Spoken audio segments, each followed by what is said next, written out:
Земјоделците од Кочанско, посебно оризопроизводителите, се соочуваат со проблемот околу пасманот на оризот од минатогодишната реколта. Откуп нема и ако го има, тоа е за одредени количини и со пониски цени од договорените. Ова година оризо послабо се продава, слабо е и покрај тоа што е некаде тука 50-51%, меѓутоа имам од старите од домаќини сорти што беа порано, како старото Санта Андреја, другите, ова година некаде се движи просекот меѓу 20, 30 па до 35, евентуално 40. Тоа е катастрофално. Јас немам избиено уште од тие симиња, меѓутоа, ако е вистина така, тоа е за ова година ни основните средства не може да покриеме.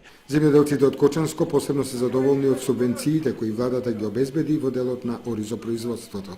Единствено најголема благодарност на владата што субвенциите ги покриват основната преработка во оризот, а тоа е субвенциите моментално покриват по декарот орање, дрвање и танjiraње.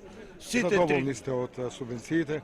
Од субвенциите апсолутно сме задоволни за тоа што порано беше да се земе субвенција за оризо по 1200 и па и слушам сега 1500, тоа беа мислим и имејки. Останува со текот на времето да проработи договорот меѓу откупно-преработувачките компании и земјоделците со цел оризот како земјоделска култура да го добие своето вистинско место во земјоделското производство.